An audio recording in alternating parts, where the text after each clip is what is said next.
Everyone, क्या हाल चाल बेटा, कैसे हैं आप सब। आई होप सब बहुत अच्छे होंगे, अच्छे से पढ़ाई भी कर रहे होंगे और सबने अच्छे से दिवाली भी सेलिब्रेट कर ली होगी। तो बेटा हमने लास्ट लेक्चर में किया कि इन्नेट इम्यूनिटी क्या होती है। बेसिकली हमने एक्वायर्ड इम्यूनिटी स्टार्ट किया हुआ था, जिसमें हमने humoral immunity, that is immunity by the B cells और you can say by antibody, वो हम कर चुके थे। फिर हमने लास्ट लेक्चर में किया बेटा इनेट इम्यूनिटी, जो किसके थ्रू होती है, टी लिम्फोसाइट्स के थ्रू होती है, टी सेल मीडिएटेड होती है, that is the cell mediated immunity. Sorry, innate मैंने कह रही थी आपको, it is cell mediated immunity. ठीक है, ये हम कर चुके हैं बेटा। फिर उसमें मैंने आपको टी सेल्स जो होते हैं उनके टाइप्स बताए थे। उसके अलावा हमने किया था कि जो एक्वायर्ड इम्यूनिटी है आपकी, उसकी फिर से दो टाइप्स होती हैं। कौन सी दो टाइप होती है? एक होती है एक्टिव इम्यूनिटी, एक होती है पैसिव इम्यूनिटी। मतलब क्या हुआ है, तो एक्वायर्ड मीन्स आपने एक्वायर की है after birth during your life time. तो एक्टिव का मतलब है कि कोई pathogen, that is the antigen आपकी बॉडी में आया, आपने एंटीबॉडी बनाई। ठीक है।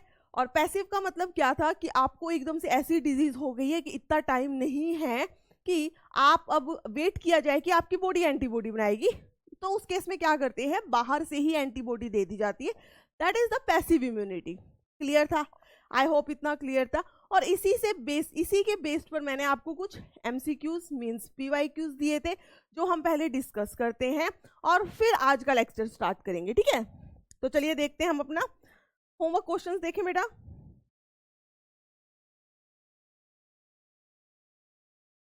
तो आवर फर्स्ट क्वेश्चन वाज, हमारा फर्स्ट क्वेश्चन क्या था बेटा, immunosuppressants are administered to burn patients और during organ transplantation to suppress. देखो बेटा, इम्यूनोसप्रेसेंट्स मींस ऐसे ड्रग्स जो आपके इम्यून सिस्टम को सप्रेस करे, इम्यून सिस्टम को बोले कि अभी तुम इतना काम मत करो। जो मैंने आपको बताया था कि जब ऑर्गन ट्रांसप्लांटेशन करते हैं तो जो आपकी सेल मीडिएटेड इम्यूनिटी है, that is by the T cells, वो एक्टिव हो जाती है। तो उसे सप्रेस करने के लिए हम क्या देते हैं, इम्यूनोसप्रेसेंट्स देते हैं। तो हमसे यही पूछा है कि किसको सप्रेस करने के लिए हम इम्यूनोसप्रेसेंट्स देते हैं। तो आपका आंसर क्या होना चाहिए बेटा इसमें से, that is option number D, cell mediated immunity. Clear है इतनी बात बेटा? चलो नेक्स्ट क्वेश्चन देखेंगे। Select the incorrect statement with respect to the acquired immunity. Acquired immunity के रिगार्डिंग हमें 4 स्टेटमेंट दी हैं और हमें बताना है इसमें से कौन सी स्टेटमेंट जो है वो इनकरेक्ट है। तो पहले देखते हैं। First one is acquired immunity is non specific type of defence present at the time of birth. बेटा सबसे पहली बात, एक्वायर्ड इम्यूनिटी जो है बर्थ के टाइम पे प्रेजेंट ही नहीं होती है, this is acquired after the birth, तभी इसका नाम है एक्वायर्ड। ऊपर से ये नॉन स्पेसिफिक नहीं होती, इट इज स्पेसिफिक। तो फर्स्ट स्टेटमेंट जो है वो बिल्कुल ही रॉन्ग है। चलो सेकंड भी देख लेते हैं। Primary response is produced when, this is are, when our body encounters a pathogen for the first time. बिल्कुल ठीक है, पहली बार जब पैथोजन मिलता है तो आपका क्या होता है, primary response. Then anamnestic response, या यूं कह लो सेकेंडरी रिस्पॉन्स जो होता है, it is elicited on subsequent encounters with the same pathogen. बिल्कुल ठीक है बेटा, ये बात हमने अच्छे से डिस्कस की थी। Anamnestic response is due to the memory of the first encounter, ये भी ठीक है। तो नीचे की तीनों स्टेटमेंट ठीक है। हमसे पूछी थी incorrect statement, so the incorrect statement is only A, so the correct answer is option number A. Clear?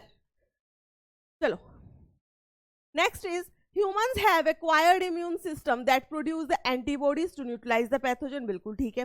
still फिर भी innate immunity system is present at the time of the birth। humans जो है अपनी life time में they just acquire the immunity, they just form the antibodies to fight against the diseases, but फिर भी जब हम पैदा होते हैं we have innate immunity।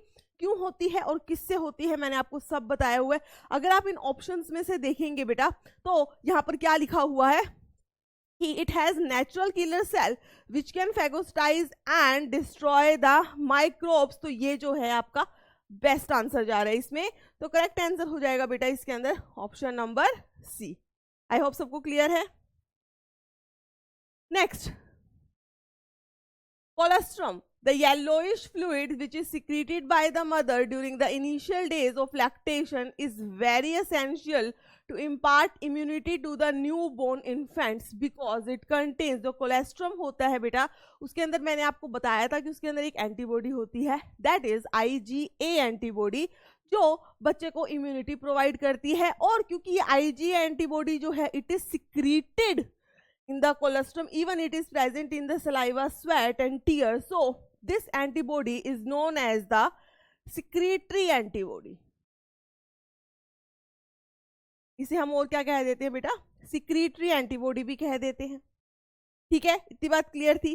चलो next and the last question was which of the following immune response is responsible for the rejection of the kidney graft, means graft दिया है, कौन सी इम्यूनिटी एक्टिवेट हो जाएगी, cell mediated immune response, that is option number A will be the correct answer. I hope इतनी बात clear थी बेटा सबको, क्लियर है बेटा इतना सब कुछ, आई थिंक सबको क्लियर हो गया होगा। चलो तो आज हम क्या डिस्कस करेंगे, आज हम डिस्कस करने वाले हैं vaccination and immunization, then we will discuss allergy और उसके बाद आएगा ऑटो इम्यूनिटी। ठीक है, तो सबसे पहले हम डिस्कस करते हैं कि what is vaccination and immunization.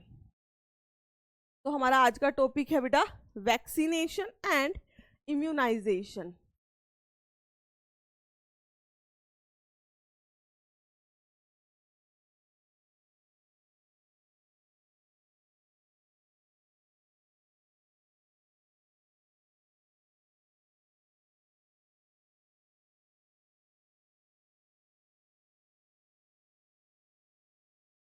तो बेटा अगर हम वैक्सीनेशन या इम्यूनाइजेशन की बात करें तो आपको पहले ये समझना है कि आपको वैक्सीन मिली है, सबको वैक्सीन लगी होगी, जब छोटे होते हैं तब वैक्सीन लगती है, और आजकल तो सबको ही वैक्सीन लगी, ऐसा कोई इंसान नहीं है जिसको नहीं लगी होगी, किसकी, कोविड वाली। और जिसने नहीं लगवाई please go and take your dose.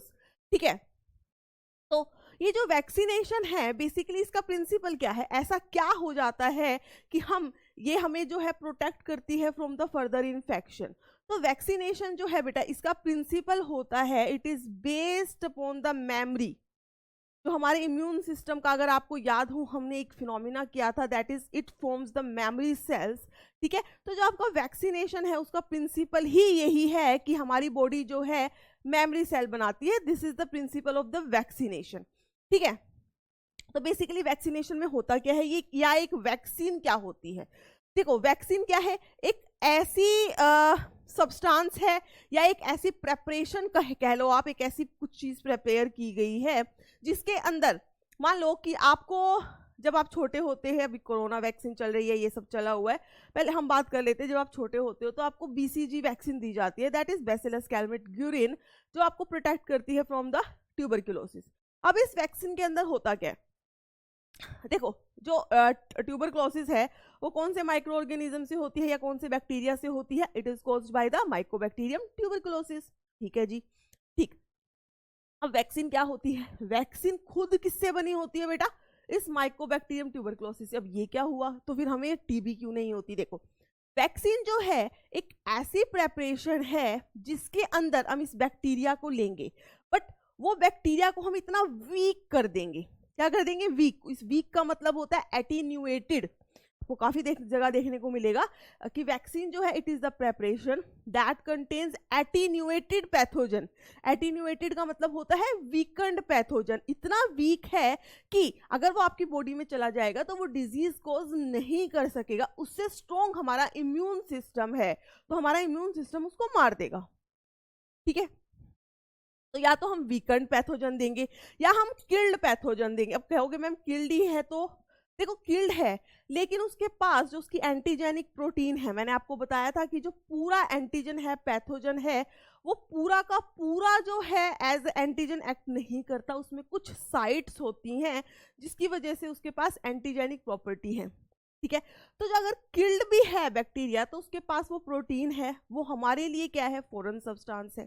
ठीक है, या हम क्या कर सकते हैं कि मान लो कोई बैक्टीरिया है वो टॉक्सिन्स प्रोड्यूस करेगा, का काम क्या है, टॉक्सिन प्रोड्यूस करना। उस टॉक्सिन की वजह से ही हमारे अंदर डिजीज होती है। तो हम क्या करते हैं, उस बैक्टीरिया की वो टॉक्सिन को अलग कर लेते हैं कि भाई वो कौन सी टॉक्सिन प्रोड्यूस कर रहा है, उस टॉक्सिन को इनएक्टिवेट कर देते हैं। मतलब इनएक्टिवेट इन द सेंस कि वो हमारे अंदर जाके हमारे इम्यून सिस्टम को तो एक्टिवेट करेगी बट हमें डिजीज नहीं करेगी।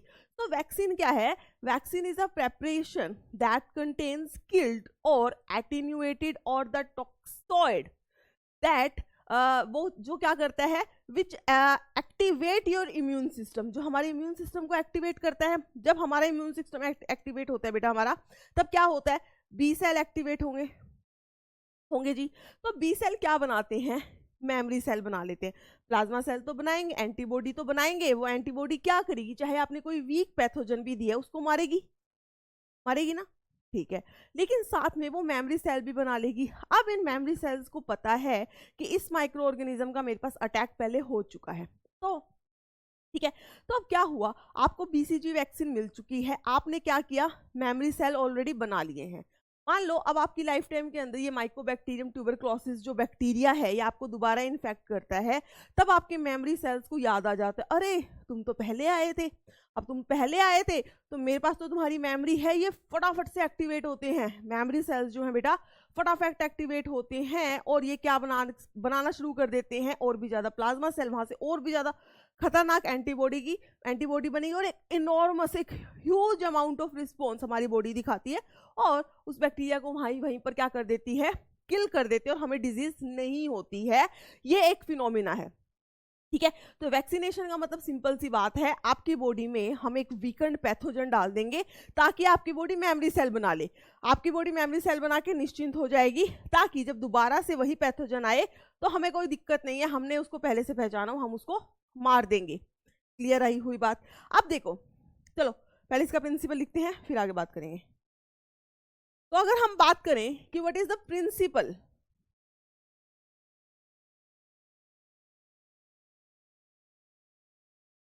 ये जो वैक्सीनेशन है बेटा इसका प्रिंसिपल क्या है, ये किस पे बेस्ड है, तो आप क्या कहेंगे, it is based on the principle of the memory cells, based on the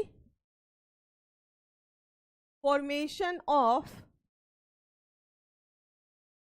memory cells. और अगर आपको याद हो, मेमोरी सेल्स जो है बी और टी दोनों ही टाइप के हो सकते हैं, याद आ रहा है, बी सेल भी मेमोरी सेल्स बनाते हैं, टी वाले भी मेमोरी सेल बनाएंगे, दोनों ही मेमोरी सेल बन जाएंगे। So the principle is the formation of the memory cell. Now अब हम बात करते हैं कि ये वैक्सीन क्या होती है। अभी मैंने आपको बताया vaccine is a preparation that contain weekend that is attenuated और द किल्ड माइक्रो ऑर्गेनिज्म या फिर किल्ड माइक्रो ऑर्गेनिज्म। तो हम क्या बोल सकते हैं,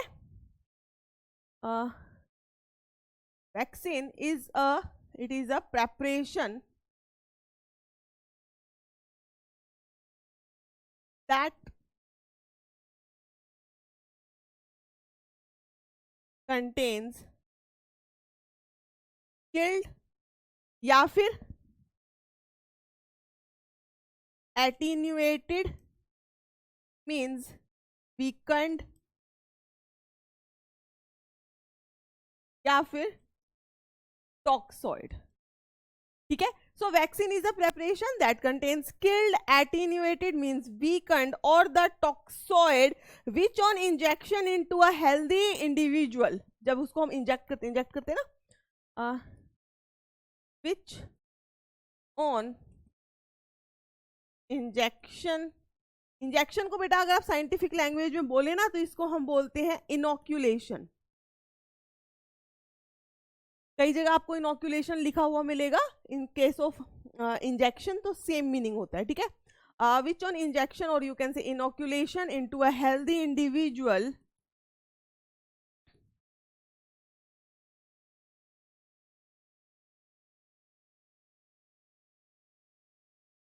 ठीक है। तो हमने क्या लिखा बेटा, it is a preparation that contains killed, attenuated, weakened और the toxoid which on injection into a healthy individual provides immunity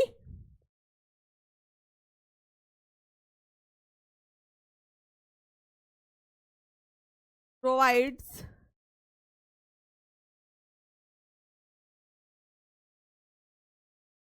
provides immunity by inducing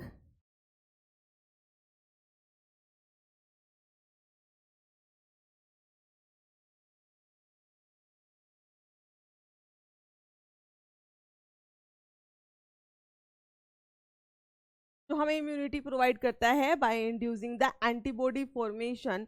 और ये एंटीबॉडी फॉर्मेशन का मतलब क्या होगा कि मेमोरी सेल्स बन गए हैं। और अगेन अगर यही एंटीजन आपको, जो हमने वैक्सीन में एंटीजन दिया था ना किल्ड वाला, अगर ये एक लाइव नॉर्मल एंटीजन आपकी बॉडी में आ जाता है, मींस इसका हो जाता है सेकंड एक्सपोजर, तो हमारे मेमोरी सेल एक्टिवेट हो जाएंगे and our body will create a enormous effect. ठीक है, एक इनॉर्मस बहुत बड़ा खतरनाक सा इफेक्ट होएगा, ठीक है, उस पैथोजन पे। ठीक है, तो हम क्या लिख सकते हैं कि ये जो एंटीबॉडीज हैं, these antibodies will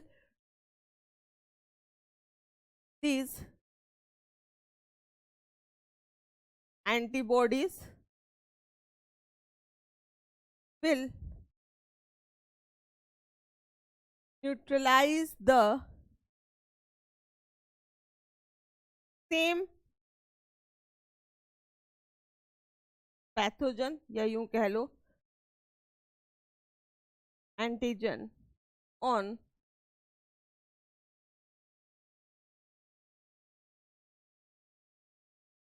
second exposure. अगर सेम एंटीजन दोबारा से आता है तो ये एंटीबॉडीज जो बन गई थी in the form of the memory cells, ये क्या करेंगे, उसको न्यूट्रलाइज कर देंगे, उसको खत्म कर देंगे।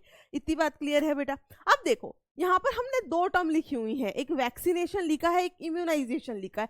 क्या ये दोनों सेम है? अगर सेम है तो और क्यों नहीं लिखा हमने, तो एंड लिखा है।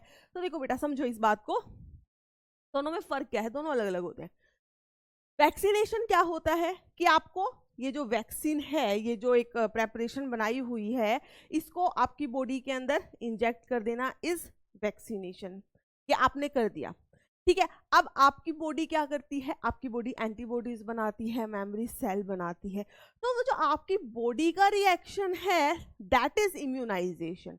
ठीक है, वैक्सीनेशन का मतलब क्या है, आपको एक डोज देना, आपकी बॉडी ने जो रिस्पॉन्स दिखाया है दैट इज इम्यूनाइजेशन। मींस आपकी बॉडी जो है मेमोरी सेल बना रही है, वो क्या है, इम्यूनाइजेशन है। तो दोनों डिफरेंट चीजें होती हैं। ठीक है, तो आप इसमें लिख सकते हैं हम इसको, यहाँ लिख दो वैक्सीनेशन,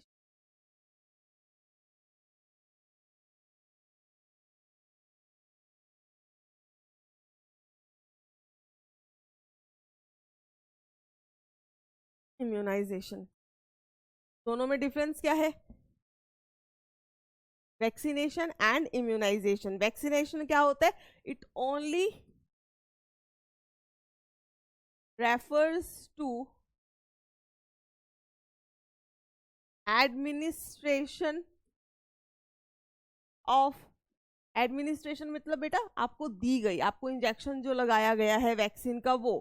ठीक है, सो वैक्सीनेशन जो है it only refers to the administration of the vaccine. ठीक है, और दूसरा क्या है, इम्यूनाइजेशन क्या है, इम्यूनाइजेशन जो है it is basically the process by which our body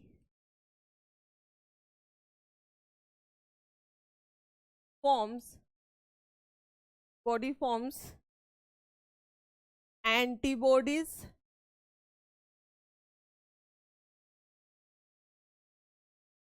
against the vaccine pathogen. Vaccine के अंदर जो आपने पैथोजन दिया है, चाहे वो किल्ड है, एटीन्यूएटेड है या टॉक्सोइड है, उसके खिलाफ हमारी बॉडी जो एंटीबॉडीज बना लेगी दैट इज द इम्यूनाइजेशन। ठीक है बेटा, क्लियर है? The process by which our body forms the antibodies against the vaccine pathogen. इतनी बात क्लियर है? अब हम इस वैक्सीन के अंदर जो है क्या क्या देते हैं,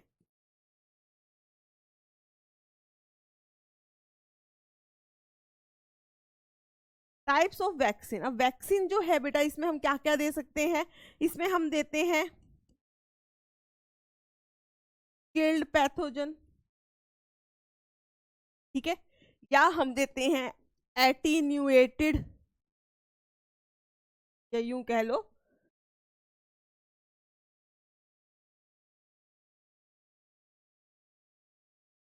वीकेंड पैथोजन, या हम क्या देते हैं बेटा, टॉक्सॉइड देते हैं, या हम क्या देते हैं, टॉक्सॉइड देते हैं। अब टॉक्सॉइड की बात करें तो ये क्या होते हैं, टॉक्सॉइड इज बेसिकली, मैंने बताया था ना,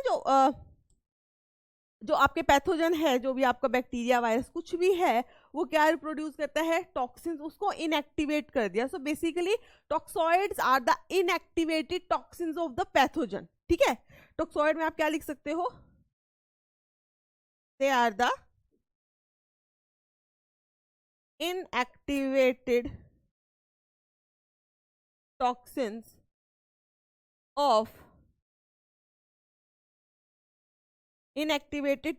of the pathogen। ठीक है, इतनी बात क्लियर है बेटा। इसके अलावा आजकल हम क्या देते हैं, रिकम्बिनेंट पॉलीपेप्टाइड भी देते हैं। अब रिकम्बिनेंट पॉलीपेप्टाइड का मतलब क्या है, हल्का सा यहाँ पे समझ लो, आइडिया ले लो। ये पूरा का पूरा प्रोसेस कि कैसे होता है ये हम करेंगे बायोटेक्नोलॉजी के अंदर। तो रिकम्बिनेंट पॉलीपेप्टाइड क्या होगा बेटा, समझो इस बात को। मान लो कि एक बैक्टीरिया का हमें पता है कि भाई ये जो है हमें डिजीज कोज करता है। ठीक है, अब बैक्टीरिया जब डिजीज कोज करता है तो मैंने आपको बताया है उसके पास क्या है, कुछ एंटीजेनिक प्रॉपर्टी है। नॉर्मली किसकी वजह से होती है, एक प्रोटीन की वजह से। Antigen is basically A protein, बताया था मैंने आपको, एंटीजन क्या होता है बेटा, प्रोटीन होता है। अब इसका मतलब और हमारी बॉडी में या फिर किसी भी ऑर्गेनिज्म की बॉडी में अगर कुछ चीज बन रही है तो वो किसकी हेल्प से बन रही होगी, उसकी इंफॉर्मेशन कहाँ से आ रही होगी, न्यूक्लियस, मतलब कि डीएनए से आ रही होगी, है ना। इतनी बात हमको पता है। ठीक है, तो हम क्या करते हैं, उस बैक्टीरिया का जो हमें डिजीज कोज करता है, ठीक है, उसके जिसके पास एंटीजन बनाने की ताकत है, वो एंटीजन कोई ना कोई जीन से बन रहा होगा। तो हम क्या करते हैं, उस फ्रैगमेंट ऑफ डीएनए को अलग कर लेते हैं। ठीक है, वो फ्रैगमेंट ऑफ डीएनए जो उस प्रोटीन को बनाता है उसे हमने अलग कर लिया। अलग कर लिया, अलग करने के बाद हम उसको एक वेक्टर के साथ कंबाइन करते हैं और एक दूसरे सेल में डालते हैं। सिंपल सी बात समझ लो, हमने उस इतने पार्ट ऑफ डीएनए को अलग किया और एक दूसरे सेल के अंदर डाल दिया, उस सेल के उस दूसरे सेल के डीएनए में उसको कंबाइन कर दिया, या कंबाइन। ठीक है, अब क्या होगा कि वो जो दूसरा सेल है वो बहुत सारा वो प्रोटीन बनाने लग जाएगा। ठीक है, वो बहुत सारा प्रोटीन बनाने लग जाएगा और उस प्रोटीन को हम यूज कर सकते हैं in the form of vaccine. समझ आई, कि हम पूरा का पूरा एक माइक्रो ऑर्गेनिज्म ले, उसको किल करें। इससे बढ़िया तो ये है कि उसका वो डीएनए फ्रैगमेंट ले लें जिसकी वजह से वो उस टॉक्सिन को बनाता है, उस प्रोटीन को बनाता है। ठीक है, समझ आई बात। तो एक ये न्यू टेक्नोलॉजी है। ठीक है, so this is a new technology. तो वैक्सीन के अंदर हम क्या क्या यूज कर सकते हैं बेटा, किल्ड पैथोजन, एटेन्यूएटेड और द वीकेंड पैथोजन, या हम यूज कर सकते हैं टॉक्सॉइड या इनएक्टिवेटेड। क्या होते हैं, toxoid are the inactivated toxins of the pathogen. ठीक है, या इसके अंदर हम यूज करते हैं रिकम्बिनेंट डीएनए टेक्नोलॉजी।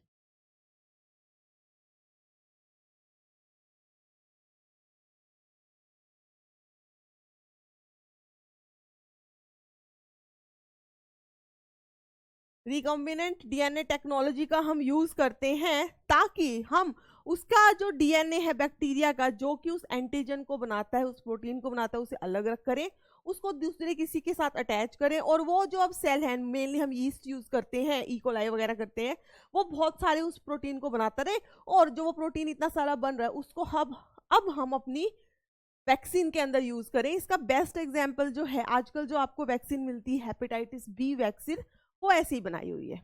ठीक है, तो रिकम्बिनेंट डीएनए टेक्नोलॉजी। ठीक है, यहां पर क्या होता है, there is production of antigenic polypeptide. क्या होता है बेटा, there is production of antigenic polypeptide,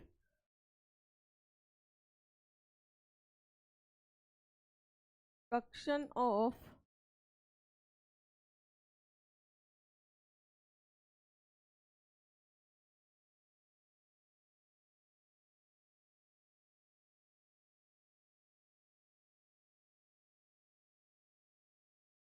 मैंने आपको बताया ना, कोई भी हम जिस बैक्टीरिया से हमने वो उसका डीएनए फ्रैगमेंट लिया उसको लेंगे, किसी और बैक्टीरिया या यीस्ट के अंदर उसको डालेंगे। अब वो यीस्ट और बैक्टीरिया है जो क्या कर लेते हैं, उसका भी तो डीएनए एक्सप्रेस करेगा ना, तो जब वो एक्सप्रेस करेगा तो वो भी प्रोटीन बनाएगा। और कैसी प्रोटीन बनाएगा, अब प्रोडक्शन ऑफ एंटीजेनिक पॉलीपेप्टाइड। अब देखो इसका फायदा क्या है, फायदा ये है देखो, एक तो आप वैक्सीन दे रहे हो जिसके अंदर आपने एक वीकेंड पूरा का पूरा पैथोजन दिया, या वीकेंड या किल्ड पैथोजन दिया। अब इसमें थोड़ा सा बेटा नेगेटिव चांस रहते हैं कि हो सकता है कि आपका बॉडी का इम्यून सिस्टम ऑलरेडी बहुत वीक हो, तो जो आपने वो वीकेंड पैथोजन दिया है वो भी आपको डिजीज कर दे। चांसेस हैं, हर चीज के चांसेस होते हैं। तो इसलिए उस पूरे पैथोजन को ना देने के बजाय हमने जो उसका एंटीजेनिक प्रोटीन था सिर्फ वो दिया, ताकि बस हमारी बॉडी जो है एंटीबॉडी बना ले और हमें जो है वो डिजीज भी ना कर पाए। समझ आई ये बात? ठीक है। सो रिकम्बिनेंट डीएनए टेक्नोलॉजी में बेसिकली क्या करते हैं, production of antigenic polypeptide in bacteria और यीस्ट। ठीक है, इससे एक फायदा तो यही होगा कि चांसेस ऑफ फेलियर वो कम हो जाते हैं। लार्ज प्रोडक्शन, एक हाई प्रोडक्शन के अंदर, क्योंकि क्या होता है हम इसमें करेंगे फर्मेंटर्स, वहां पर इनको क्या करते हो, इनको पाला जाता है बेसिकली। तो वहां से आप बहुत सारी वैक्सीन को, बहुत सारी ये पॉलीपेप्टाइड को निकाल सकते हो ऑन अ लार्ज स्केल। तो इसका फायदा क्या है, there will be production of this vaccine on a large scale. Population इतनी ज्यादा है तो वैक्सीन तो ज्यादा चाहिए ना। ठीक है, so it helps in large scale production, helps in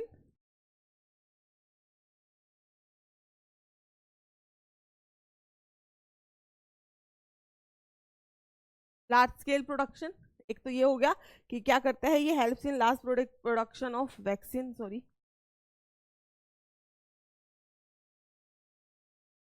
मैंने आपको कहा था आजकल जो बेस्ट एग्जांपल है इसका, that is the hepatitis B vaccine. Hepatitis B vaccine जो है वो इसी टेक्नोलॉजी से, that is recombinant DNA technology से ही बेटा बनाई जा रही है। ठीक है, क्लियर है? ये बात आई थिंक क्लियर होगी। अब हम बात कर लेते हैं, एक आपकी बुक के अंदर एक चीज और दी हुई है बेटा, इस बुक के अंदर ही, पैसिव इम्यूनाइजेशन। वैसे तो हम कर चुके हैं, आपको वैसे ही बता देती हूँ कि पैसिव इम्यूनाइजेशन क्या था। मैंने आपको लास्ट लेक्चर में बताया था पैसिव इम्यूनिटी। ठीक है, तो मान लो एक पर्सन को कोई ऐसी डिजीज हो गई है जिसके खिलाफ उसने पहले वैक्सीन भी नहीं ली हुई थी, फर्स्ट टाइम एनकाउंटर था बॉडी का, और बहुत ज़्यादा एक इनॉर्मस रिस्पॉन्स वो पैथोजन आपकी बॉडी में दिखा रहा है। मतलब आपकी बॉडी के पास इतना टाइम नहीं है, आप अपनी बॉडी को इतना टाइम नहीं दे सकते कि हमारी बॉडी भाई अब मेमोरी सेल बनाएगी, एंटीबॉडी बनाएगी, उससे पहले तो आपका काम तमाम कर देगी वो। तो हम क्या करते हैं ऐसी कंडीशन में, हम ऐसी कंडीशन में ऑलरेडी मेड, पहले से ही बने हुए एंटीबॉडीज को आपकी बॉडी के अंदर इंजेक्ट कर देते हैं। लाइक जैसे मैंने आपको बताया था कि जो स्नेक बाइट होती है, स्नेक बाइट होती है, अब स्नेक बाइट के अंदर आप वेट नहीं कर सकते ना कि आपकी बॉडी एंटीबॉडी बनाएगी। जैसे ही स्नेक बाइट होती है वैसे ही आप क्या देते हो, एंटीविनम इंजेक्शन देते हो। एंटीविनम इंजेक्शन के अंदर बेसिकली क्या है, ऑलरेडी मेडेड एंटीटॉक्सिन्स हैं, मींस एंटीटॉक्सिन मतलब एंटीबॉडीज हैं जो आपकी बॉडी को प्रोटेक्ट करेगी। और ये जो पैसिव इम्यूनाइजेशन है, मैंने पहले भी बताया था, ये शॉर्ट लिव्ड होती है। आपने एंटीबॉडी दी, एंटीबॉडी यूज हो गई, बात खत्म हो गई। दोबारा से अगर सांप ने काट लिया तो भाई दोबारा से एंटीटॉक्सिन, वो दोबारा से एंटीबॉडी तुम्हें देनी ही पड़ेगी। That is passive immunization. ये आपकी बुक में एक पैराग्राफ लिखा है, बट हम ऑलरेडी कर चुके हैं। ठीक है, अब जब हम वैक्सीन की बात कर रहे हैं तो वैक्सीन की एक क्लासिफिकेशन करते हैं बेटा। क्लासिफिकेशन में हम करेंगे कि वैक्सीन जो है कितने टाइप की होती हैं। तो सबसे पहले जो वैक्सीन बनी थी that was the first generation vaccine. फिर आजकल जो हम यूज कर रहे हैं, जैसे कि हम रिकम्बिनेंट डीएनए टेक्नोलॉजी यूज कर रहे हैं, वो सेकंड जनरेशन है।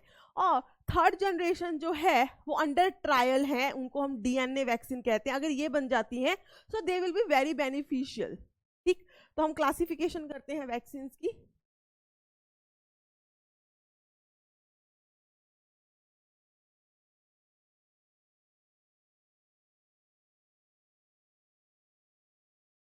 क्लासिफिकेशन ऑफ वैक्सीन, जिसमें हमारा फर्स्ट है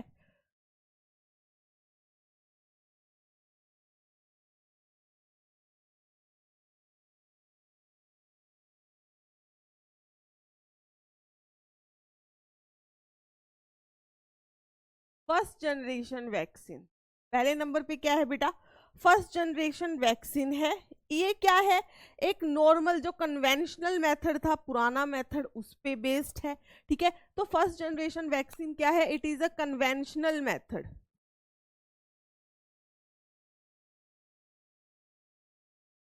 it is a conventional method. इसके अंदर आप क्या करते हो, किल्ड या फिर attenuated whole organism is injected।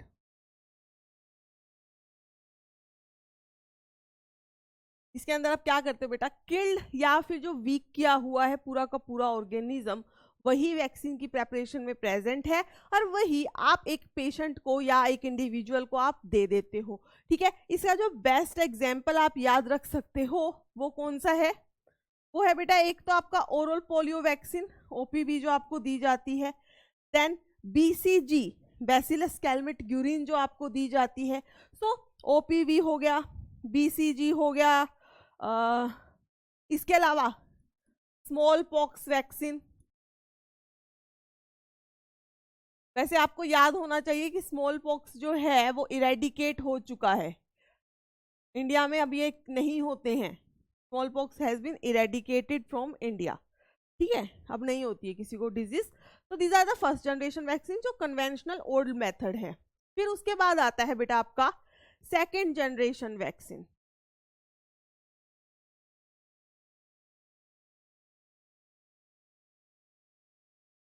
Second generation vaccine, इसको आप सब यूनिट वैक्सीन भी कहते हैं।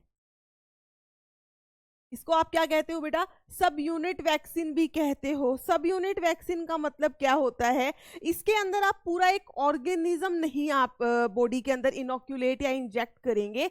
इसमें आप जो है या तो उस बॉडी जो ऑर्गेनिज्म था, जो पैथोजन था, उससे बनाया गया जो रिकॉम्बिनेंट पॉलीपेप्टाइड था ना, एंटीजन, उसको इंजेक्ट करेंगे, या जो वो बैक्टीरिया या जो वो पैथोजन है उसका जो टॉक्सिन है जिसको आपने इनएक्टिवेट कर दिया उसको इंजेक्ट करेंगे। बेसिकली सेकेंड जनरेशन के अंदर आप पैथोजन को इंजेक्ट नहीं करते, आप सिर्फ उस पार्ट को इंजेक्ट करते हैं जिससे आपकी बॉडी का इम्यून सिस्टम एक्टिवेट होता है। ठीक है, तो इसलिए इसको हम क्या कह देते हैं, सब यूनिट। इसके अंदर आप क्या इंजेक्ट कर सकते हो बेटा, रिकॉम्बिनेंट पॉलीपेप्टाइड जो आपने बनाई है वो, या आप इंजेक्ट कर सकते हैं टॉक्सॉइड। क्या इंजेक्ट करते हैं, टॉक्सॉइड।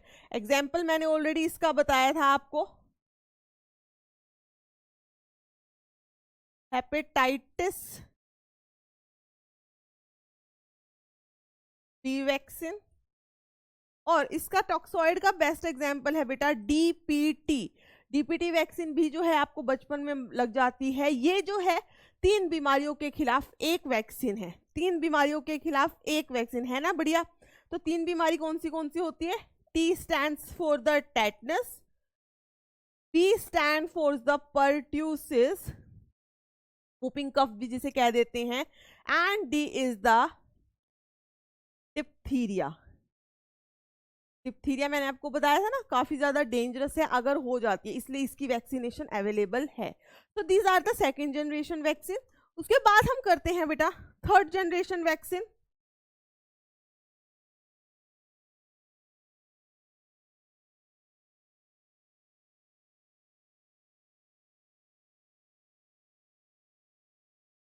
थर्ड जनरेशन वैक्सीन जो है, सबसे पहली बात तो ये क्या है, it is under trial and it is artificially synthesized।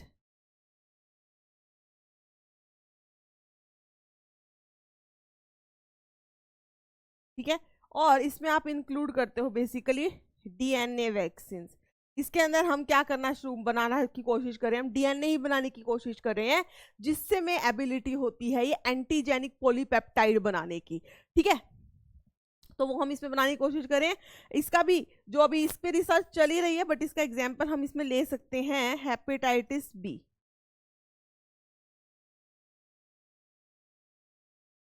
देखो जो अभी आपको वैक्सीन मिल रही है that is the second generation vaccine, but अब ट्रायल चल रहे हैं डीएनए वैक्सीन बनाने के, उसमें भी जो ट्रायल चल रहा है वो किस पे ही चल रहा है, हेपेटाइटिस बी वैक्सीन पे ही चल रहा है बनाने का।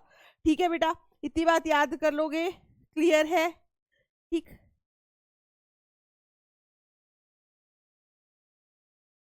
क्लियर? ठीक है, तो ये था आपका वैक्सीनेशन या इम्यूनाइजेशन। इसमें बेसिकली आपको याद जो है सब कुछ रिलेटेड है, आपको पता होना चाहिए कि वैक्सीनेशन क्या होती है, इम्यूनाइजेशन क्या होती है, इसका प्रिंसिपल किस पे बेस्ड है आपका ये वैक्सीनेशन इम्यूनाइजेशन का phenomena. It is based on the formation of the memory cells. Memory cells कौन से, बी सेल वाले भी और टी सेल वाले भी। ठीक है, चलो अब नेक्स्ट जो टॉपिक है हमारा that is allergy. Next topic is allergy, या आप इसको कह सकते हैं हाइपर सेंसिटिविटी। हाइपर सेंसिटिविटी या एलर्जी, अब मतलब क्या है? देखो, आपने देखा होगा कुछ लोगों को एलर्जी होती है। एलर्जी इन द सेंस, जैसे आजकल आपके घर में अभी दिवाली थी तो घर पे दिवाली की सफाइयाँ होती हैं, बिल्कुल होती हैं। तो क्या होता है, कुछ लोगों को इतनी एलर्जी होती है कि जब आप ये झाड़ू वगैरह मतलब ये डस्ट जो है झाड़ते हैं, ठीक है, इवन जो आपके घर में कर्टन्स होते हैं अगर आपने काफ़ी टाइम तक नहीं धोए हैं तो उनके अंदर डस्ट होगी। और एक एलर्जिक, आप नॉर्मली जाओगे आपको कोई फर्क नहीं पड़ रहा, बट एक एलर्जिक इंसान अगर वहां पर चला जाता है तो उसको क्या होगा, उसको बड़ी तेज तेज छींक आने लग जाएगी, स्नीजिंग होगी, कफ होना स्टार्ट हो जाता है, उसको ऐसा लगता है मुझे सांस नहीं आ रहा है। ठीक है, आईज ऐसे रेड हो जाती हैं, वाटरिंग आईज हो जाती हैं, आप देखोगे उसके फेस पे हल्की सी ऐसे आपको लगेगा कि स्वेलिंग हो गई है।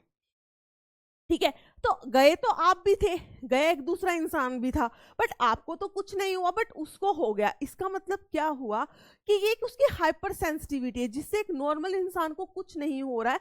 इनका इम्यून सिस्टम जो है कुछ ज्यादा ही सेंसिटिव है, कुछ ज्यादा ही एक्टिवेट हो जाता है, आप यूं कह लो। ठीक है, इनका इम्यून सिस्टम है ज्यादा ही एक्टिवेट हो जाता है, बट हर चीज के लिए नहीं, कुछ कुछ चीजों के लिए। जैसे कि कुछ लोग पोलन ग्रेन्स के लिए हो जाते हैं। ठीक है, पोलन ग्रेन से हो जाती है डस्ट, माइट्स मैंने बता दिया कि डस्ट होते हैं उसमें माइट्स होते हैं, उसकी वजह से। एनिमल डेंडर, जो एनिमल डेंडर वगैरह होते हैं उनसे हो जाती है। इवन अगर आपने सुना हो तो जब आप फील्ड्स के अंदर, खेतों के अंदर जब फसल काटते हैं, ठीक है, तो क्या होता है कि सारा का सारा जो हे होता है ना, जो स्ट्रो होता है, उसको काटते हैं तो वो छोटा छोटा बन के पूरे फैलने स्टार्ट कर जाते हैं। तो उससे भी लोगों को क्या होते हैं, काफी ज्यादा एलर्जी होती है, जिसे हम कहते हैं हे फीवर। ठीक है, so this is hypersensitivity और you can say the allergy, या आप क्या कह सकते हो बेटा, एलर्जी कह सकते हो। तो इसको आप क्या कहोगे, इम्यून सिस्टम का एक्साग्रेटेड रिस्पॉन्स है। So allergy is the exaggerated response of the immune system. So allergy की आप डेफिनेशन लिख सकते हो इसके अंदर, allergy is the exaggerated response of the immune system. It is the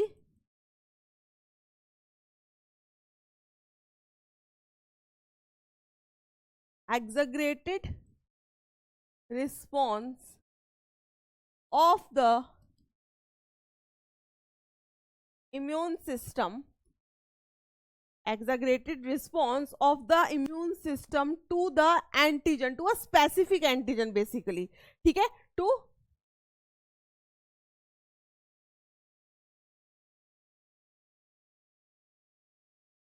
to certain antigens, to certain antigen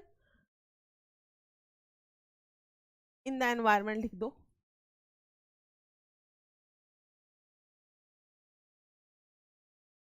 is called allergy. ठीक है, so it is basically the exaggerated response of your immune system to certain antigens present in the environment is called allergy. इसको हम क्या कहते हैं, allergy. आपको ये एक्साग्रेटेड response word जो है ये आपको याद रखना है बेटा। ठीक है, फिर हम बात कर लेते हैं तो एलर्जेंस क्या है, जिससे एलर्जी होगी, जिन पार्टिकल से एलर्जी होगी, ठीक है, उन्हें हम क्या कहते हैं, एलर्जेंस कहते हैं। उन्हें हम क्या कहेंगे बेटा, एलर्जेंस। ठीक है, so what are allergens? Allergens क्या होंगे, the substance to which such a immune response is seen. ठीक है, अ सब्सटेंस, एलर्जन क्या होगा, एक सब्सटेंस, a substance to which such an immune response is produced.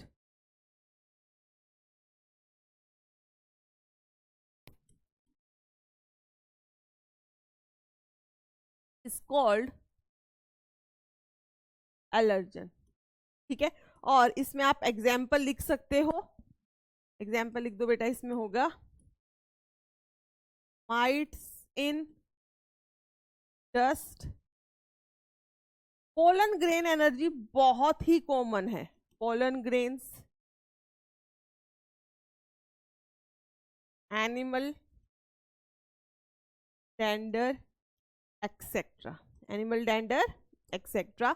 So, what are the allergen? A substance to which such an immune response is produced is called allergen. Example, mites in dust, pollen grains, animal dander, etc. ठीक है, सो इसमें क्या होता है बेटा, क्या allergy normally क्या होता है ना, जेनेटिकली ड्राइव्ड भी होती है एलर्जी। ठीक है, तो होता क्या है, क्या आपको पहली बार ही एलर्जिक रिएक्शन हो जाएगी? नहीं। देखो, फर्स्ट टाइम आपको जो है, मान लो कि पोलन ग्रेन से एनर्जी है, ठीक है, फर्स्ट टाइम आपको वो पोलन ग्रेन जो है वो आपके लिए क्या है, एंटीजन है, आपकी बॉडी में गया, तो आपकी बॉडी क्या करती है, प्राइमरी इम्यून रिस्पॉन्स जो हमारी बॉडी का होता है वो बनाती है। तो ये एलर्जिक रिएक्शन जो ये एग्जाग्रेटेड रिस्पॉन्स है इम्यून सिस्टम का, ये होता है सेकेंड एक्सपोजर पे। पहली बार इतने में तो बॉडी ने थोड़ा कंट्रोल कर लिया, बट सेकेंड एक्सपोजर के अंदर मान लो दोबारा से आपको वही एलर्जी, वही पोलन ग्रेन मिल गए हैं, तो आपकी बॉडी शो करती है exaggerated response of the immune system. ठीक है, तो फर्स्ट एक्सपोजर में तो क्या होगा, ज्यादा कुछ होगा नहीं।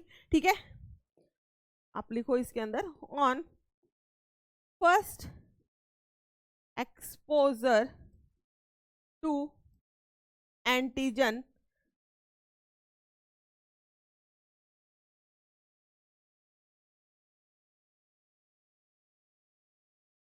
Primary immune response is there. पहले एक्सपोजर पे सिर्फ क्या होगा, जस्ट एक प्राइमरी इम्यून रिस्पॉन्स होकर रह जाएगा।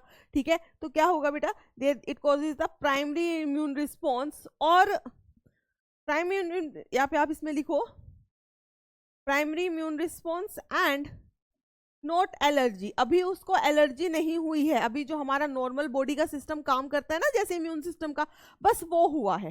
ठीक है, एलर्जी अभी नहीं हुई है। ठीक है, on subsequent exposure to the same antigen, same antigen जो है उसको दोबारा मिल गया है, तब होगी क्या, allergic reaction. On subsequent exposure to same antigen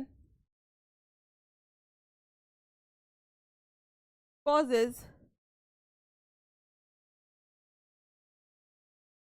allergic reaction. अब ये डिफरेंट हो गया। देखो, हमारी बॉडी में तो जो अगर नॉर्मल हमें पोलन ग्रेन से एलर्जी नहीं है, ठीक है, तो हमें हार्डली तो एंटीजन ही नहीं है, सिंपल सी बात है। ठीक है, हमारी बॉडी तो नॉर्मली क्या करती है कि कोई भी बाहर से जब एंटीजन आता है प्राइमरी इम्यून रिस्पॉन्स बनाती है, फिर मेमोरी सेल्स बना लेती है, उससे वो आगे लड़ने की कैपेबिलिटी आ जाती है। बट एलर्जिक का मतलब क्या हुआ, एक ऐसी चीज जो आपके लिए एलर्जन नहीं है बट उसके लिए एलर्जन है, पहली बारी उसकी बॉडी में गई तो बॉडी ने एक जस्ट प्राइमरी इम्यून रिस्पॉन्स बनाया।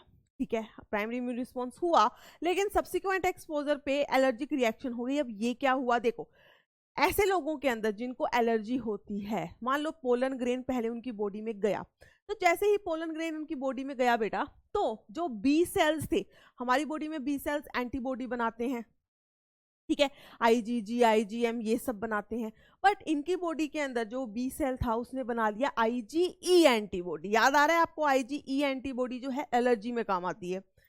ठीक है, अभी बन गई IgE। अब ये IgE एंटीबॉडी क्या करती है, जो आपकी बॉडी में कनेक्टिव टिश्यूज वगैरह हैं उनके अंदर क्या होते हैं बेटा, मास्ट सेल्स होते हैं।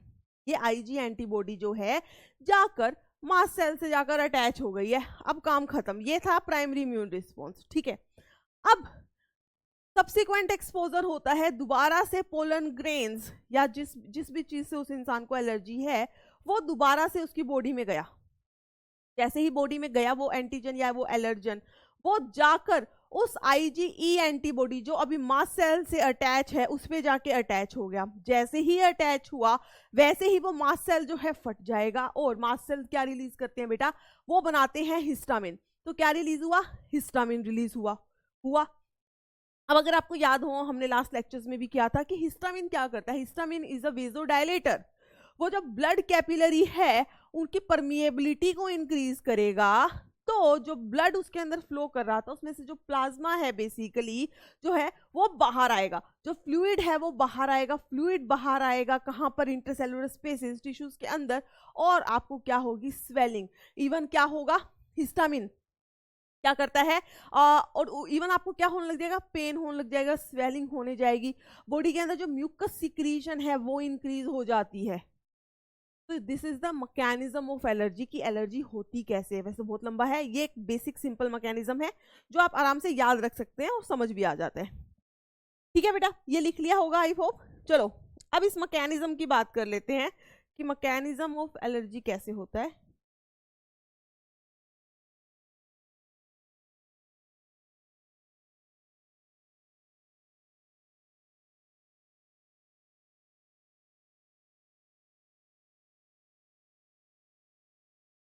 Mechanism of allergy, mechanism of allergy के अंदर आप तीन बातें याद रखोगे। One is the sensitization. Allergy क्या मेन स्टेप होता है, सेंसिटाइजेशन। वैसे मैंने आपको बता दिया बट अब आपको समझ नहीं आएगा कि सेंसिटाइजेशन क्या है, फिर से करेंगे। तो फर्स्ट इज सेंसिटाइजेशन, देन होता है बेटा कैपिलरी डायलेशन कह लो, या कैपिलरी की परमिएबिलिटी जो इंक्रीज हो जाती है उसकी बात करें।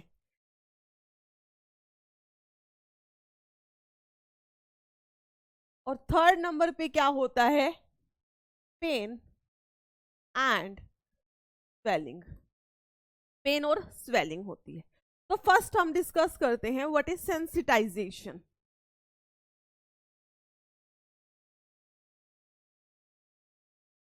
ये बड़ा इंपॉर्टेंट स्टेप है, बिना सेंसिटाइजेशन के तो एलर्जी होने से रही। ठीक है, तो सेंसिटाइजेशन में क्या होता है, जैसे ही पहली बार एक्सपोजर होता है, ऑन फर्स्ट एक्सपोजर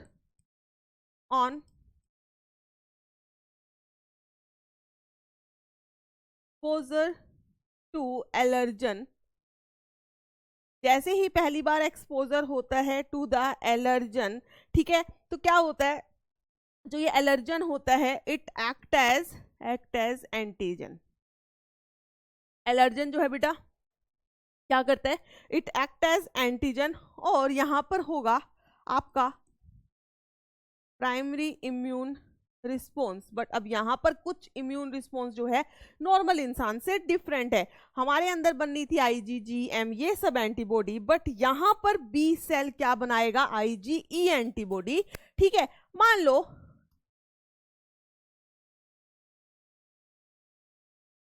ये थे वो एलर्जन, ठीक है, ये आपकी बॉडी में एंटर किए। जैसे ही एंटर किए इन्होंने बी सेल को एक्टिवेट किया।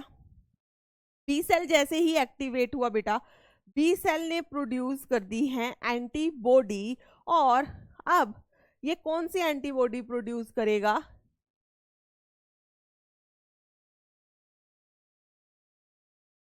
IgE antibody.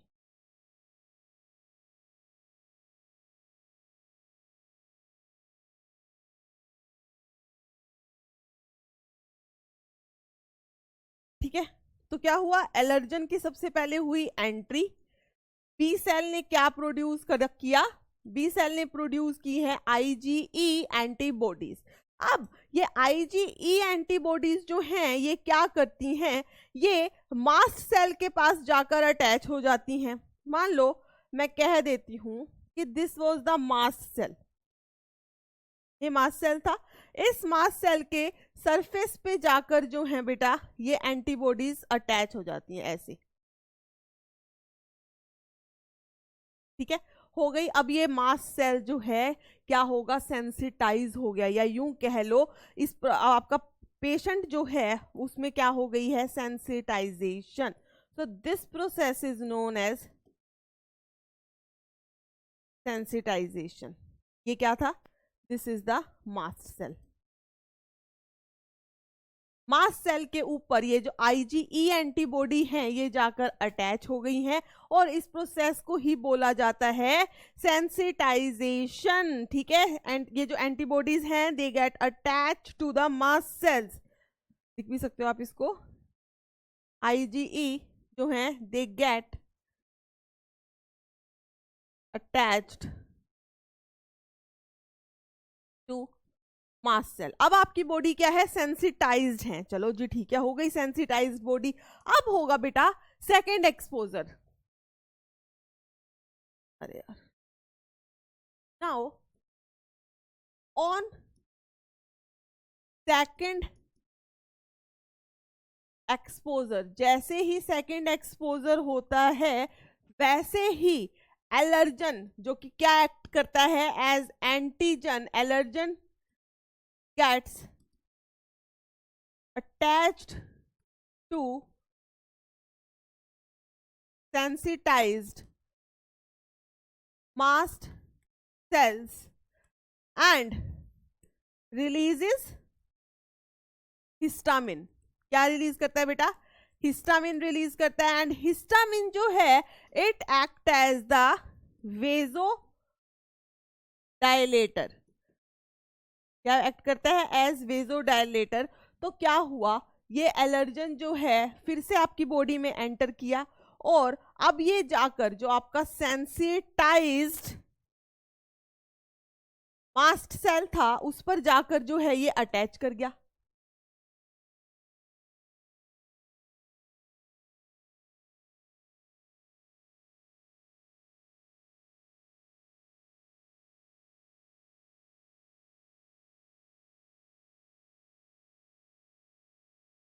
ठीक है, एलर्जन कर गया और अब इसने क्या रिलीज किया बेटा, इसमें रिलीज किया ये हिस्टामिन। और हिस्टामिन क्या होता है, वेजोडायलेटर होता है।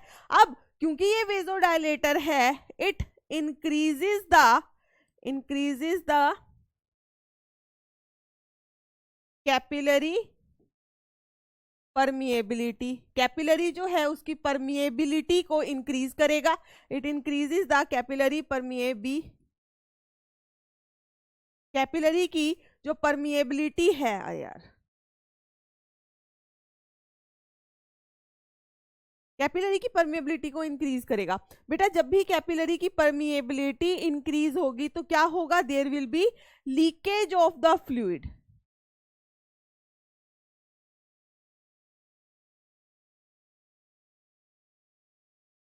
Leakage of fluid in intercellular spaces. Leakage होगा फ्लूइड का, और लीकेज होगा तो क्या हो जाएगा, लीकेज होने से हो जाएगी बेटा स्वेलिंग एंड पेन भी होगा, स्वेलिंग एंड पेन। समझ आई, हिस्टामिन को रिलीज करवा दिया, हिस्टामिन ने क्या किया, परमिएबिलिटी इंक्रीज कर दी। जैसे ही परमिएबिलिटी इंक्रीज की वैसे ही लीकेज ऑफ टिश्यू हो गया, बॉडी फ्लूइड्स हो गया, और इससे क्या हुआ, पेन एंड स्वेलिंग हुई। साथ साथ में एक तो ये हुआ, साथ साथ में there is increase in mucus secretion. Mucus secretion जो है वो भी इंक्रीज होती है। ठीक है, तो जब भी आप देखोगे जिस पेशेंट को एलर्जी होती है उसके अंदर आपको बड़ी स्वेलिंग सी देखने को मिल रही है, मुंह सूज जाता है, लाल हो जाते हैं, आंखों से पानी निकलने लग जाता है, स्नीजिंग हो जाती है, अपना गला पकड़ लेते हैं, उनको सांस आने में बड़ी दिक्कत होती है। ठीक है, क्योंकि देखो म्यूकस बन रहा है, म्यूकस बन रहा है तो जो आपके जो ट्रैकियल ट्यूब्स हैं इनको ब्लॉक करना शुरू कर देता है। ठीक है, ब्लॉक करना शुरू कर देता है। बट आपको एक चीज याद रखनी है कि हमारी ये जो रिएक्शंस होती हैं वो कुछ टाइप के लिए होती है। हमारी बॉडी भी तो धीरे धीरे इसके अगेंस्ट एक्ट करेगी ना, हमारा इम्यून सिस्टम भी कहेगा अरे इतना कुछ हो गया मैं भी कुछ करूं, तो इम्यून सिस्टम भी एक्ट करता है और वहां पे रिलीज होना शुरू हो जाता है एड्रेनलिन। आफ्टर सम टाइम क्या होता है बेटा, धीरे धीरे जो है एड्रेनलिन रिलीज होता है, और ये एड्रेनलिन जो होता है इट इज एंटीहिस्टामिनिक, ये हिस्टामिन से अगेंस्ट काम करता है। तो हमारी बॉडी धीरे धीरे नॉर्मल आना स्टार्ट कर देती है। बट ये केस होता है जब आपको एलर्जी जो है थोड़ी हुई हो, बट कई लोगों के अंदर बहुत इनॉर्मस अमाउंट ऑफ एलर्जी हो जाती है, उसमें आपको मेडिसिन देनी ही पड़ेगी। और जिन लोगों को ऐसे एलर्जी होती है वो एक्चुअली हम अपने पास ये जो मेडिसिन हैं ये रखते ही हैं। तो इसमें आप क्या दे सकते हो, एंटीहिस्टामिन्स दे सकते हो, एड्रेनलिन दे सकते हो, स्टेरॉइड्स दे सकते हो, जो आपके इम्यून सिस्टम को बेसिकली, ये क्या है, एग्जाग्रेटेड रिस्पॉन्स हुआ इम्यून सिस्टम का, तो इम्यून सिस्टम को थोड़ा कहते हैं बेटा शांत। ठीक है, तो इतनी बात आई थिंक क्लियर है बेटा सबको। ठीक है, इतनी बात क्लियर है। तो इसके अंदर हम सिम्टम्स लिख देते हैं, कुछ यहीं पर लिख देते हैं। चलो नेक्स्ट पेज।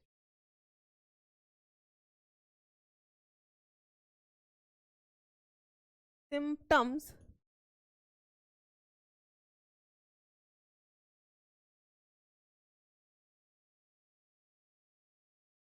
एक एलर्जिक रिएक्शन जो होती है उसके सिम्टम्स क्या होते हैं, हमने बहुत सारी अभी बात की। लाइक पहला नंबर तो क्या होगा, स्नीजिंग होनी स्टार्ट हो जाती है, बहुत ज्यादा छींके आती हैं। ठीक है, क्या होगी बेटा, एक तो स्नीजिंग होगी, दूसरा क्या होता है, आंखों से पानी आता है, मतलब वाटरी आइज। ठीक, थर्ड नंबर पे क्या हो सकता है, आपको नाक से भी पानी आता है।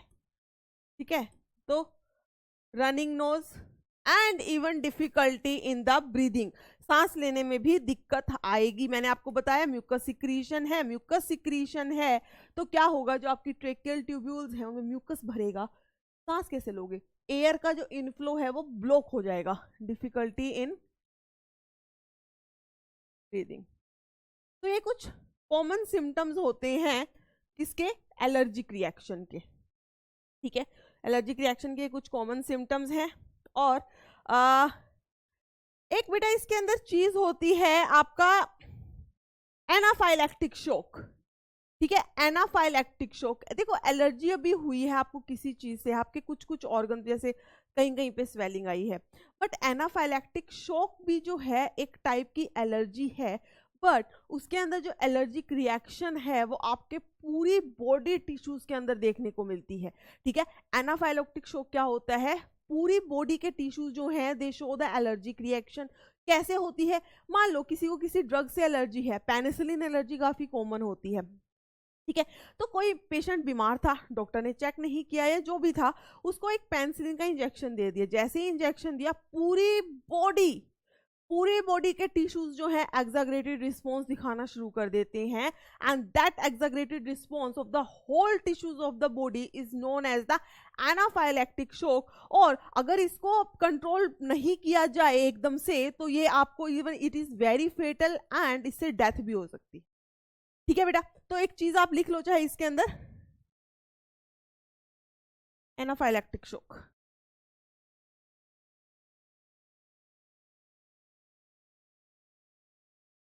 एनाफाइलैक्टिक शॉक या एनाफाइलैक्सिस भी कह देते हैं इसको हम। तो एनाफाइलैक्टिक शॉक में बेसिकली क्या हो रहा है, एनाफाइलैक्टिक शॉक बेसिकली क्या है बेटा, it is the allergic reaction which involve all the tissues of the body.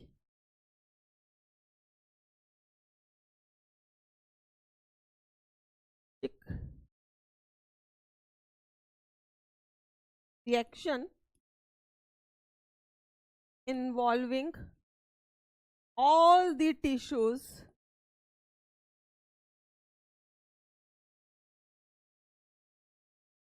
it is the allergic reaction involving all the tissues of the body, ठीक है, and occurs within few minutes, occurs within few minutes after the injection of penicillin. ठीक है, मैंने example लिख दिया, और भी चीजों से हो सकते हैं बट पेनिसिलिन से जो है ये काफी कॉमन होता है। पेनिसिलिन से एनाफाइलैक्टिक शॉक काफी कॉमन है, पूरी बॉडी के टिश्यूज जो हैं वो एक्साग्रेटेड इम्यून रिस्पॉन्स दिखाने स्टार्ट कर देते हैं। ठीक है, और ये क्या होते हैं, it is very serious and cause death.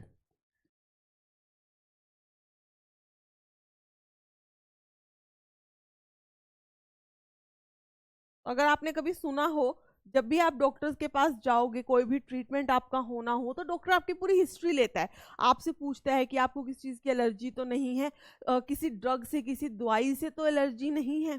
ठीक है, तो ये सब बातें जो है आपको डॉक्टर से कभी छुपानी नहीं चाहिए, उसको बतानी चाहिए, क्योंकि आप तो नहीं बता रहे, डॉक्टर को कैसे पता लगेगा बेटा? नहीं पता लगेगा तो आपके साथ ही बुरा होने वाला, आपके साथ बुरा होगा, बेचारा डॉक्टर भी फंस जाएगा। ठीक है, और डॉक्टर आप भी बनने वाले। तो सोचिए, अपनी ऊपर लेकर सोचिए कि ये मतलब ये कुछ एथिकल चीजें होती हैं जो आपको करनी ही चाहिए, डॉक्टर से कभी कुछ छुपाना नहीं चाहिए। ठीक है, और इवन जब किसी की सर्जरी होती है, मान लो आपको पता ही नहीं है अभी मुझे क्या, अब तो मुझे पेनिसिलिन से एलर्जी, मुझे पहले पे लगी ही नहीं, तो आपके हमेशा जो है कुछ एलर्जिक टेस्ट हमेशा किए जाते हैं। अगर कोई बड़ी सर्जरीज होनी होती है तो कुछ पैच टेस्ट जो है वो किए जाते हैं, ताकि पता लगे कि आपको किसी चीज़ से एलर्जी तो नहीं है। एक हल्का सा अमाउंट आपकी बॉडी में कहीं पे दिया जाता है, फिर देखते हैं कि आपकी बॉडी कैसा रिएक्शन शो करी है। अगर थोड़ा सा भी एग्जैगरेटेड रिएक्शन है, it means you are allergic to that drug, और जो भी है चीज़ है। ठीक है बेटा, इतनी बात क्लियर है? तो अगर हम इसके ट्रीटमेंट की बात करें,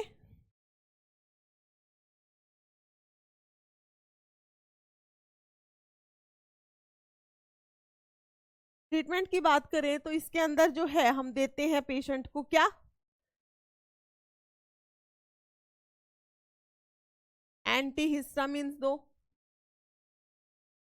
ठीक है, adrenaline,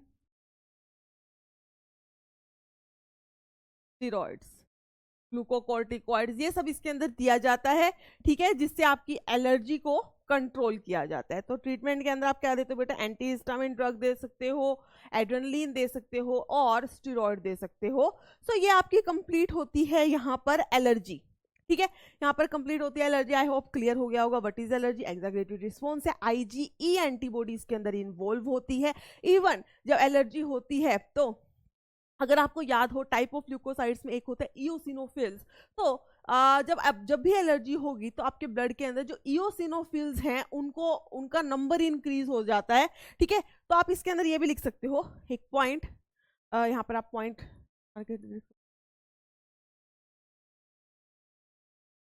eosinophilia, that is increase in number of eosinophils. आपके ब्लड में इओसिनोफिल्स का अमाउंट जो है वो काफी ज्यादा इंक्रीज हो जाता है। There is increase in number of the eosinophils. Clear है बेटा? तो ये हमारा एलर्जी का टॉपिक भी कंप्लीट हो गया, इतना ही आपको करना है। And the next topic is the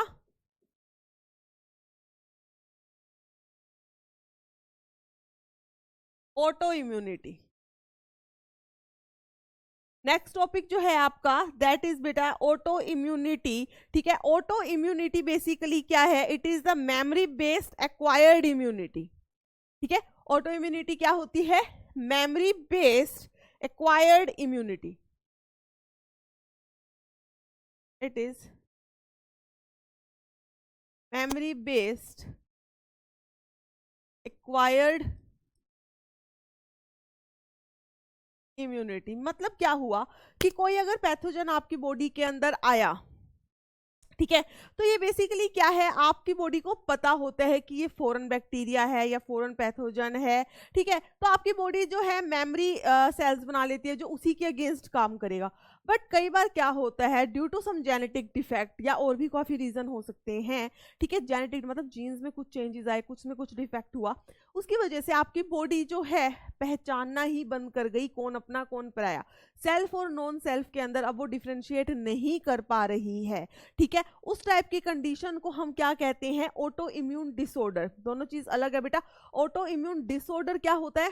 जब आपकी बॉडी डिफ्रेंशिएट नहीं कर पाती है, सेल्फ और नॉन सेल्फ, अपने और पराये सेल में डिफ्रेंशिएट ना कर पाए, that is auto immunity disorder. ठीक है, बट ऑटो इम्यूनिटी का मतलब क्या होता है कि हम खुद से हमारी बॉडी खुद के लिए एक इम्यूनिटी बनाती है, जैसे कि मेमोरी सेल्स बनाती है। So autoimmunity is basically memory based acquired immunity. Autoimmunity क्या है? memory based acquired immunity. It is based on the ability of the body to differentiate between the foreign organism and self cells. ठीक है, तो based on the ability to differentiate between, so it is the ability to differentiate between the foreign organism from self cells.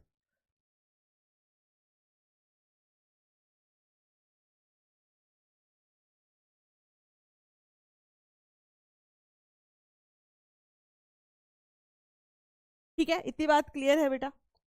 तो autoimmunity is the memory based acquired immunity based on the ability to differentiate between the foreign organisms from the self cell. Sometime जो मैंने आपको बताया, या तो कोई genetic disorder या फिर कुछ और भी रीजन हो सकते हैं. समटाइम्स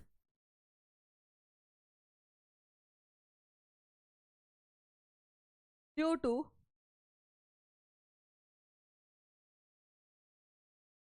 जेनेटिक डिसऑर्डर्स और सर्टेन अदर रीजंस, या तो जेनेटिक डिसऑर्डर की वजह से या फिर कुछ अलग रीजंस की वजह से, ड्यू टू जेनेटिक डिसऑर्डर्स और सर्टेन अदर रीजंस, बॉडी जो है अपने खुद के सेल्स को ही मारना शुरू कर देती है. Body starts to attack self cells. इस कंडीशन को बोला जाता है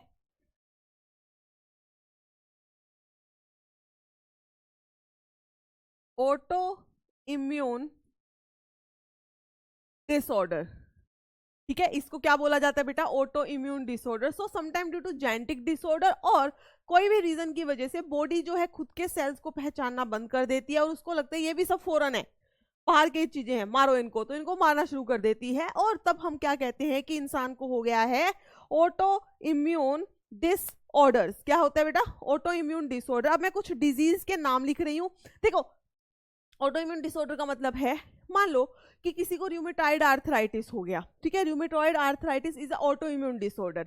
अब उसके अंदर क्या होता है, जो आपके ज्वाइंट्स होते हैं, ठीक है, जो आपके ज्वाइंट्स होते हैं वहां पे साइनोवियल मेम्ब्रेन होती है. समझना है बेटा एक बार. ठीक है, मान लो कि मैं आपका एक नी ज्वाइंट बना देती हूँ. ठीक है, तो this is the knee joint. अब ये ज्वाइंट जो है हमेशा किससे अटैच होता है? लिगामेंट से. दो बोन है, तो ये बाहर की तरफ हो गया इसका लिगामेंट. ठीक है, यहां पर प्रेजेंट होती है आर्टिकुलर कार्टिलेज. आई होप ये सबने अपने 11th क्लास में किया होगा. ठीक है जी, इतना बात तो हमें आ गई समझ. अब ये जो आर्टिकुलेट कार्टिलेज होती है, ये ऐसे कंटिन्यूड होती है विद द साइनोवियल मेम्ब्रेन. ये जो मैंने पिंक कलर की मेम्ब्रेन बनाई है ना बेटा, दिस इज द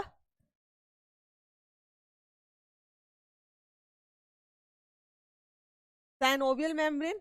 ये क्या था? लिगामेंट था. अब ये जो साइनोवियल मेम्ब्रेन है, इसके खिलाफ रूमेटॉइड आर्थराइटिस में क्या होती है कि हमारी बॉडी इस साइनोवियल मेम्ब्रेन को पहचानना बंद कर देती है. कर गई तो कर गई. ठीक है, इसके सेल्स को डिस्ट्रॉय करना शुरू कर देती है. अब ये साइनोवियल मेम्ब्रेन का काम क्या होता है? यहाँ पर प्रेजेंट होता है साइनोवियल फ्लूइड, जो कि साइनोवियल मेम्ब्रेन ही बनाती है. तो वो बना नहीं पाएगी, आपके जो ज्वाइंट्स हैं उनमें बड़ा पेन रहना शुरू हो जाएगा, इन्फ्लामेशन हो जाएगी. ठीक है, तो इस टाइप के, तो ज्वाइंट्स के अंदर बेसिकली क्या है? Synovial membrane. साइनोवियल मेम्ब्रेन के खिलाफ हमारी बॉडी काम करना शुरू कर देती है.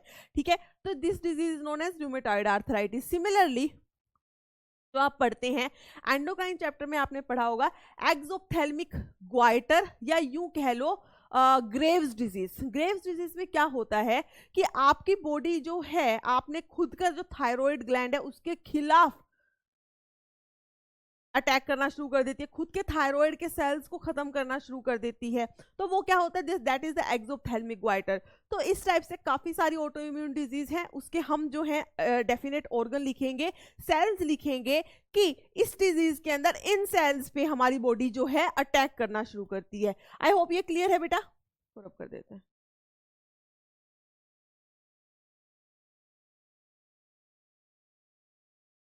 तो यहां हम लिख देते हैं, एक काम करो,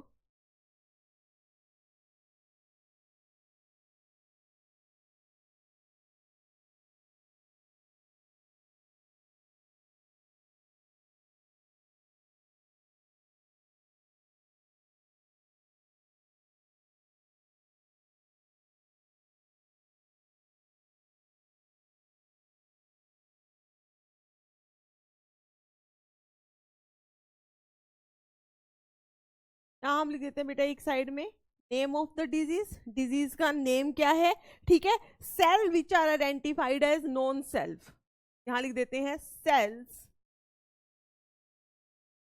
विच आर आइडेंटिफाइड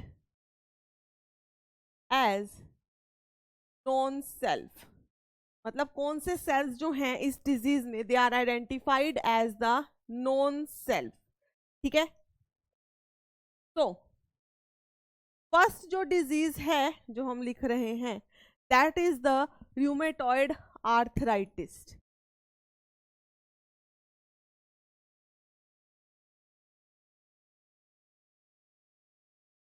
रूमेटॉइड आर्थराइटिस, इसके अंदर जो है साइनोवियल मेम्ब्रेन जो है उसको मान लिया जाता है कि ये हमारी दुश्मन है, इट इज नॉन सेल्फ, ठीक है।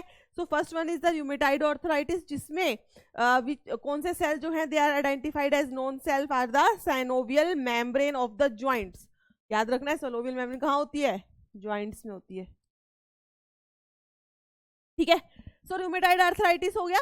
सेकंड नंबर पे जो हम डिजीज लिख रहे हैं बेटा दैट इज मिस्थेनिया ग्रेविस, ठीक है। कौन सी है, मिस्थीनिया ग्रेविस। अब मिस्थीनिया ग्रेविस जो है किसके खिलाफ हो जाती है, ये हो जाती है स्केलेटल मसल सेल, जो आपके स्केलेटल मसल सेल्स होते हैं उसके खिलाफ हो जाती है। थर्ड वन मिस्थेनिया ग्रेविस के बाद हम लिख देते हैं यहाँ पे हाशिमोटोस डिजीज, साथ में एक डिजीज और लिखो बेटा ग्रेव्स डिजीज, ग्रेव्स या एक्सोप्थेल्मिक क्वाइटर, ठीक है। यहां पर भी ये थायराइड के खिलाफ है और यहां पर भी थायराइड, ठीक है। चाहे हाशिमोटो की बात करो चाहे ग्रेव्स या एक्सोप्थेल्मिक की बात करो, ये किसके खिलाफ हो जाती है, थायराइड सेल्स के खिलाफ हो जाती है। नेक्स्ट आप इसमें लिख सकते हो multiple sclerosis, next one is the multiple sclerosis. अब मल्टीपल स्क्लेरोसिस जो होती है उसमें जो नॉन सेल्फ लिया जाता है that is the myelin sheath of nerves. Myelin sheath जो होती है नर्व के अराउंड, याद है माइलिनेटेड शीट जो होती है that is identified as non self, मतलब उसको जो है पैथोजन मान लिया जाता है कि ये तो हमारी बॉडी का नहीं है, मार दो इसको, ठीक है। समझ आई।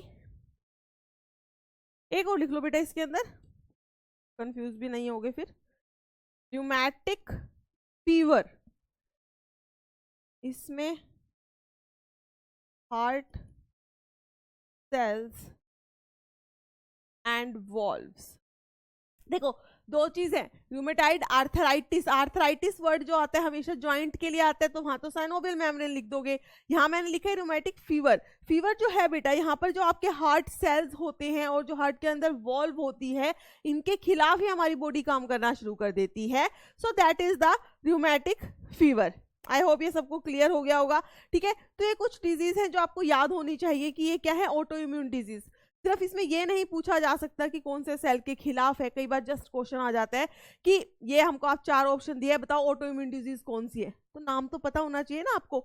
सिमिलरली ऐसे पूछा हो कि इनमें से कौन सी ऑटो इम्यून डिजीज नहीं है, तो क्वेश्चन कैसे भी आ सकता है। तो आपको कुछ ऑटो इम्यून डिजीज मैंने यहाँ लिख दी है ताकि आपको जस्ट नाम तो याद रहे कि हाँ भाई ये ऑटो इम्यून डिजीज है। क्लियर है। तो बेटा आज हमने क्या क्या किया है, आज हमने किया वैक्सीनेशन क्या होती है, इम्यूनाइजेशन क्या होती है, फिर हमने किया first second third generation vaccine कौन सी होती है, डिफरेंस क्या है, उनको किस बेसिस पे ये नाम दिया गया है। देन हमने किया एलर्जी, एलर्जी में क्या होता है, सेंसिटाइजेशन होना बड़ा जरूरी है।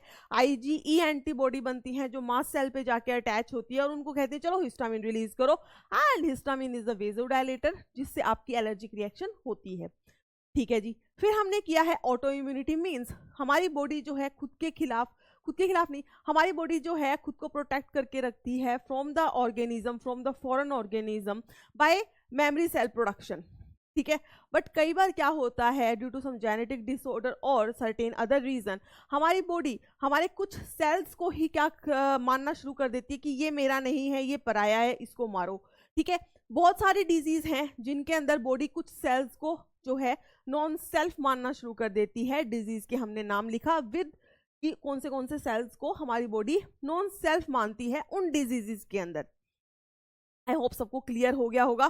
तो बेटा यहाँ पर हमारा आज का लेक्चर फिनिश होता है। नेक्स्ट लेक्चर में हमने स्टार्ट करने हैं लिम्फॉइड ऑर्गन, जिसके अंदर हम आपको सब बताएंगे कि स्प्लीन का क्या काम है, बोन मैरो, ठीक है, और सब कुछ जितने भी आपकी लिम्फ नोड्स होती हैं उनके बारे में बात करेंगे, ठीक है।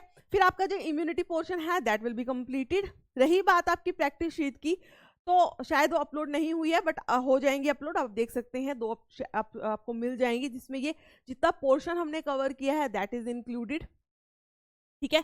तो चलिए, ये था हमारा आज का लेक्चर, और अब हम मिलेंगे हमारे नेक्स्ट लेक्चर में with the next topic. Till then, bye and नमस्ते।